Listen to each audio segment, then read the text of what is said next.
El Kybalión, los misterios de Hermes. Estás escuchando Lecturas para tu alma. Recuerda suscribirte, darle like, compartir y comentar para seguir recibiendo más contenido gratuito. Capítulo 12. Causalidad. El sexto gran principio hermético, el principio de causa y efecto, encierra la verdad de que nada sucede casualmente, que la casualidad es solo un término que indica la existencia de una causa no reconocida o percibida, que el fenómeno es continuo, sin soluciones de continuidad. El principio de causa y efecto está tras todo pensamiento científico, antiguo o moderno, y fue enunciado por los instructores herméticos de los tiempos primitivos. Y si bien han surgido muchas discusiones y disputas entre las varias escuelas de pensamiento, esas disputas han versado especialmente sobre los detalles de la operación del citado principio y también sobre el significado de determinadas palabras. El inmanente principio de causa y efecto ha sido aceptado como correcto por todos los pensadores del mundo que merecen realmente tal calificativo. Pensar de otra manera sería sacar el fenómeno del universo del dominio de la ley y del orden, relegándolo a ese algo imaginario al que el hombre ha dado el nombre de causalidad. Un poco de meditación evidenciaría que no existe absolutamente tal casualidad.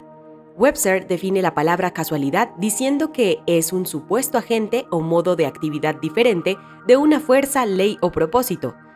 La operación o actividad de dicho agente, el efecto supuesto de tal agente, un suceso, una cosa fortuita, una casualidad, etc. Pero un poco de meditación demostrará que no puede existir dicho agente casual en el sentido de algo externo y fuera de la ley, algo aparte de la causa y el efecto. ¿Cómo podría existir algo actuando en el universo fenomenal independiente de las leyes, del orden y de la continuidad del último? Tal agente sería algo completamente independiente del tren coordinado del universo y por consiguiente sería superior a él. No podemos imaginar nada fuera del todo, más allá de la ley. Y esto porque el todo es precisamente la ley en sí mismo. No hay sitio en el universo para nada externo o independiente de la ley. La existencia de algo semejante convertiría a todas las leyes naturales en inefectivas y sumergiría al universo todo en el desorden más caótico. Un examen cuidadoso demostrará que lo que llamamos casualidad es meramente una expresión concerniente a causas oscuras, causas que no podemos percibir, causas que no podemos comprender. La palabra casualidad se deriva de una frase que significa echar los dados, siendo la idea errada que la caída es meramente una ocurrencia sin relación con causa alguna. Y en este sentido suele emplearse la palabra en cuestión. Pero cuando se examina el asunto detalladamente, se verá que no hay tal casualidad absolutamente en la caída de un dado. Cada vez que cae el dado mostrando cierto número, obedece a una ley tan infalible como la que gobierna la revolución de los planetas en torno del Sol. Tras la caída del dado, existen causas o cadenas de causas, eslabones en ininterrumpida sucesión hasta donde la mente no puede alcanzar. La posición del dado en la caja, la suma de energía muscular empleada al arrojarlo, el estado de la mesa, etc., son otras tantas causas cuyo efecto puede verse.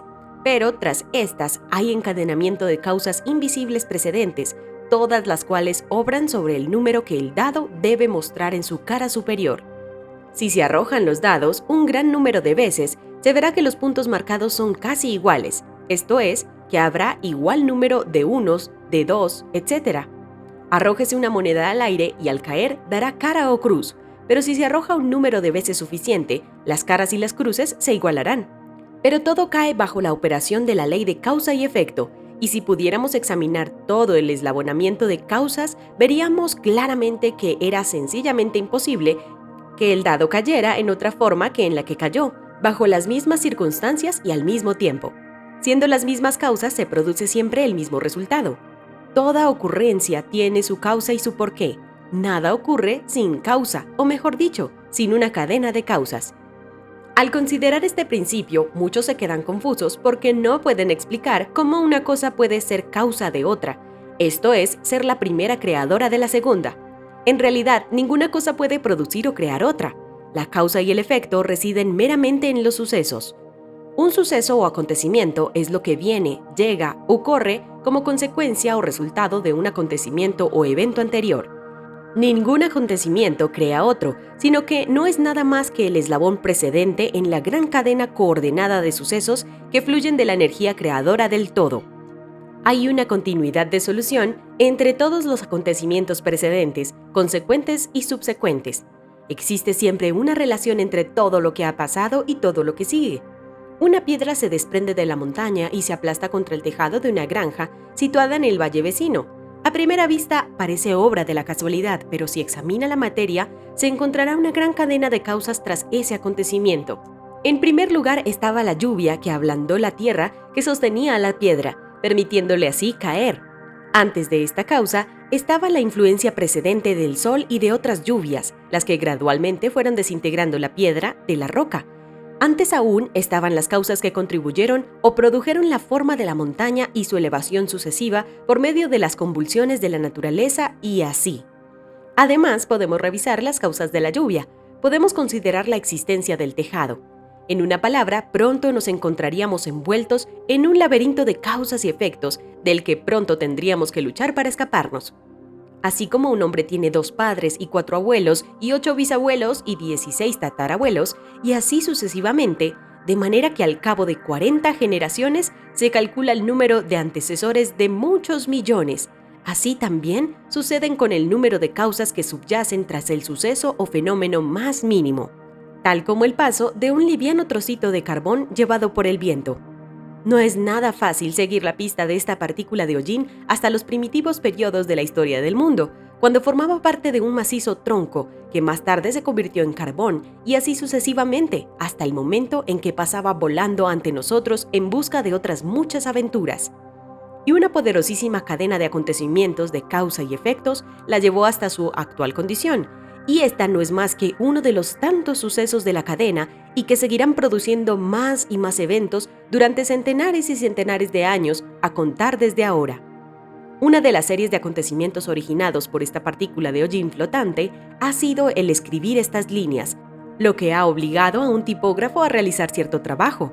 Esto despertará en vuestras mentes ciertos pensamientos, así como en las de los demás, lo que a su vez afectará a otros y así sucesivamente, hasta donde la mente no puede alcanzar, y todo por el simplismo vueltito de una partícula de hollín. Todo lo cual muestra la relatividad y asociación de las cosas y la deducción consiguiente de que nada hay grande ni pequeño en la mente que todo lo creó. Meditemos un momento. Si cierto hombre no hubiera encontrado a cierta mujer en la oscura edad de la piedra, vos que estáis ahora leyendo estas líneas, no estaríais aquí. Y si quizás la misma pareja no se hubiera encontrado, los que escribimos estas líneas tampoco estaríamos aquí.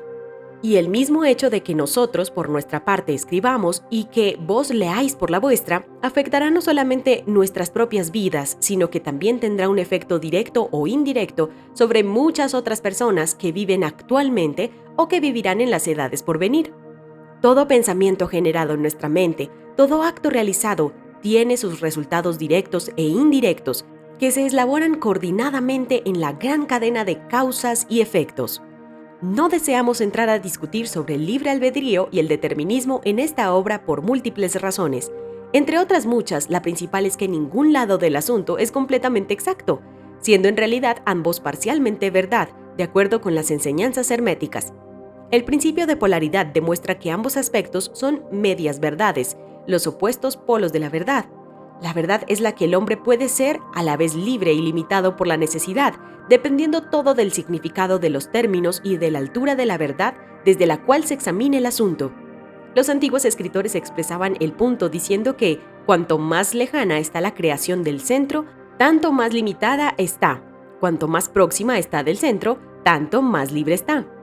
Los hombres en su mayoría son más o menos esclavos de la herencia, del medio ambiente, etc., y manifiestan muy poco libre albedrío. Se ven arrastrados por las opiniones, costumbres y pensamientos del mundo externo, así como también por sus emociones, sentimientos y modalidades.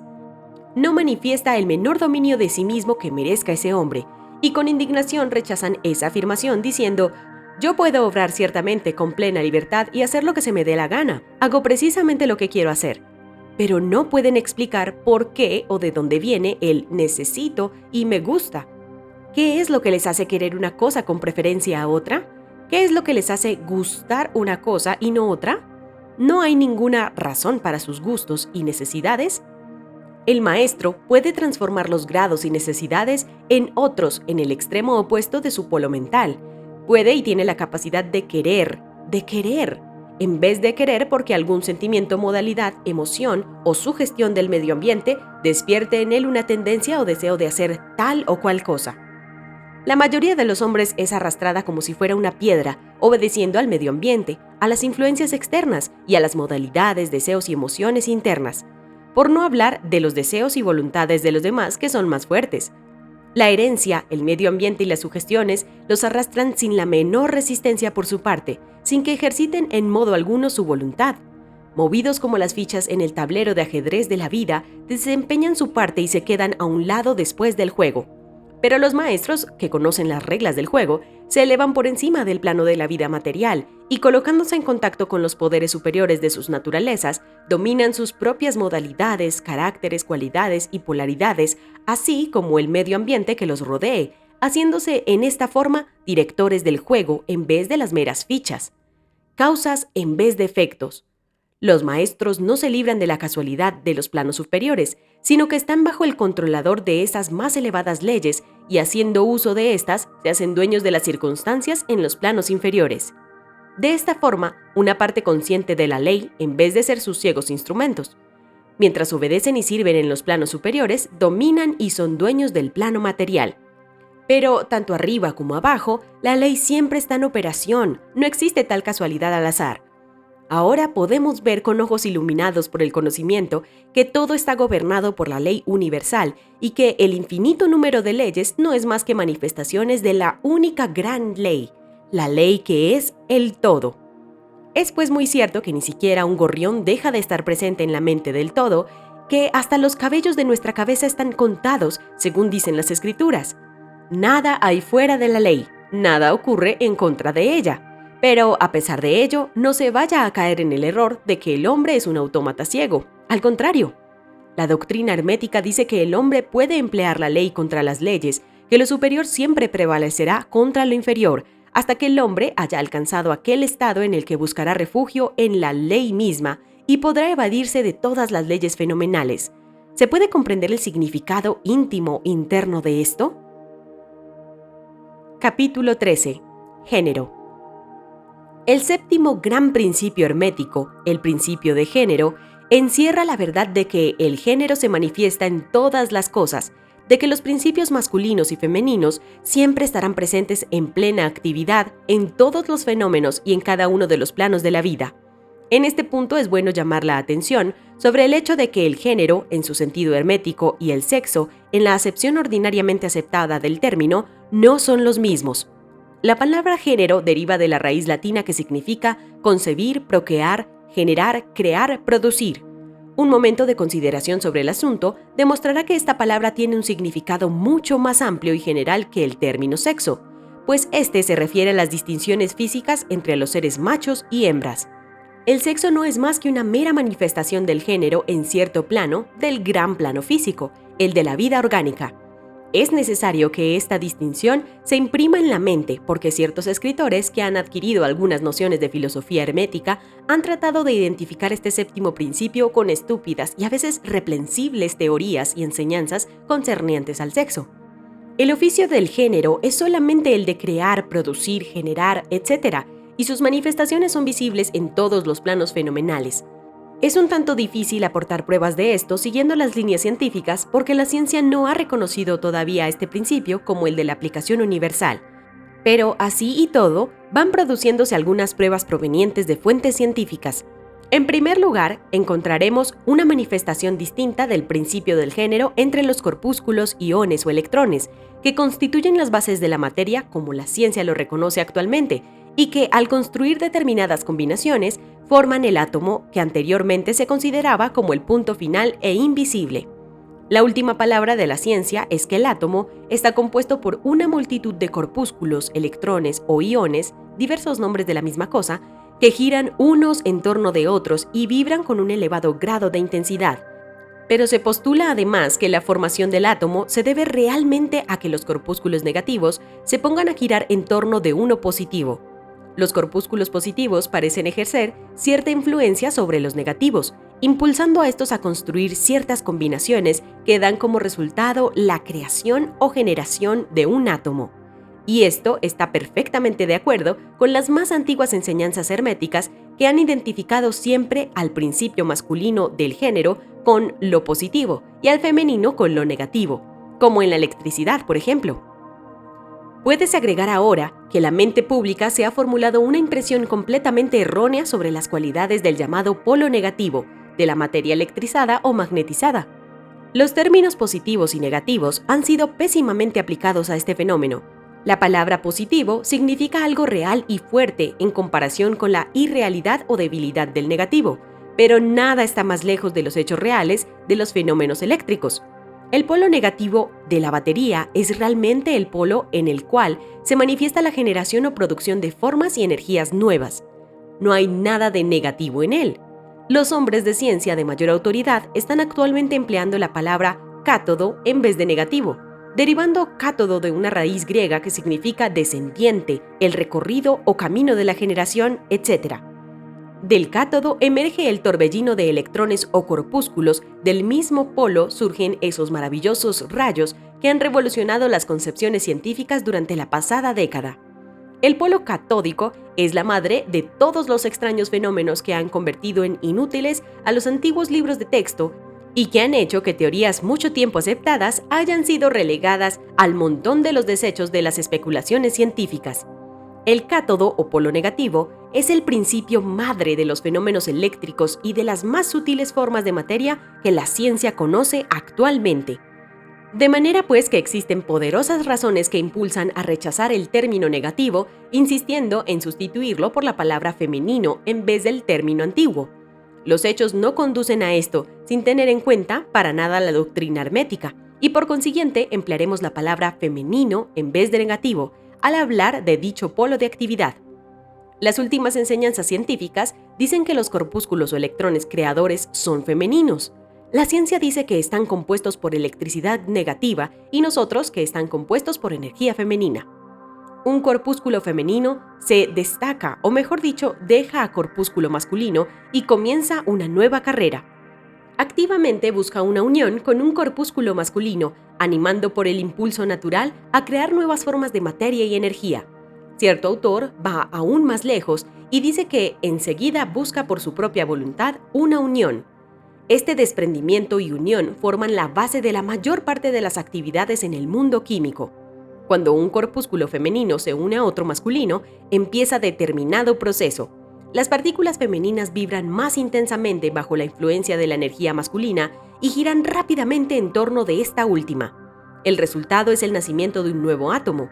Este nuevo átomo está compuesto realmente por una unión de electrones masculinos y femeninos, pero cuando la unión se efectúa, el átomo es una cosa separada, que posee ciertas propiedades, pero que ya no manifiesta más la propiedad de electricidad en libertad.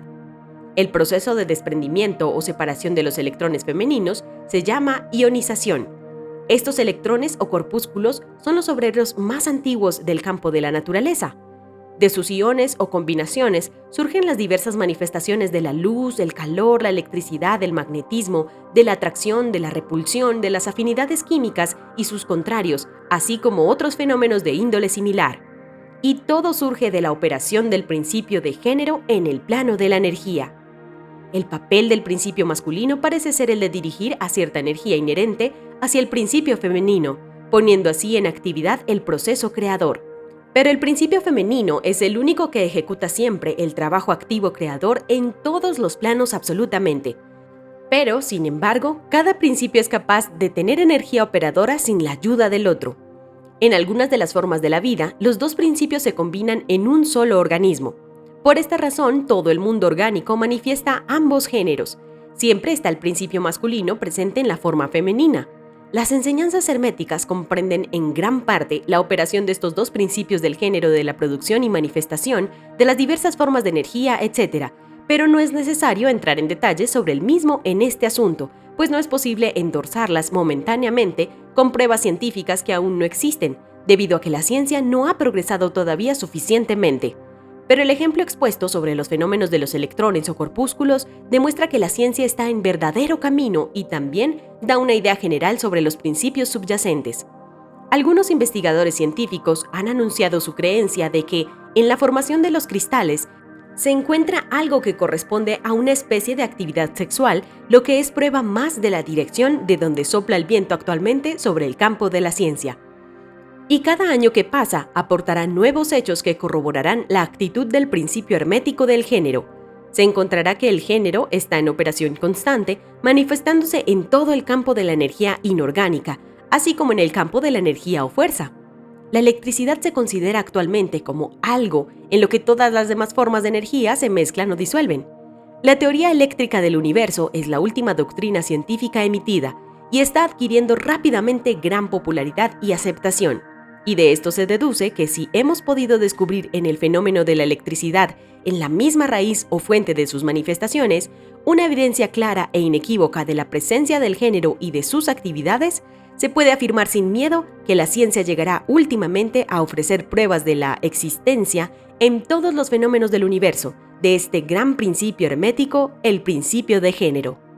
No es necesario perder el tiempo hablando del conocido fenómeno de la atracción y de la repulsión de los átomos, de la afinidad química de los amores o odios de las moléculas, de la atracción o cohesión entre las partículas de la materia.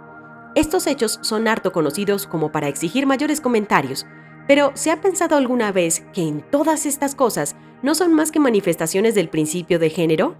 ¿No se ve claramente que el fenómeno es general? Trátese de corpúsculos, moléculas o electrones. Y todavía más, ¿no es enteramente razonable y lógico la enseñanza hermética que afirma que la misma ley de gravitación, esa extraña atracción por la cual todas las partículas y cuerpos en el universo tienden unos hacia otros, no es sino una manera de manifestarse el principio del género que opera en la dirección de atraer las energías masculinas hacia las femeninas y viceversa?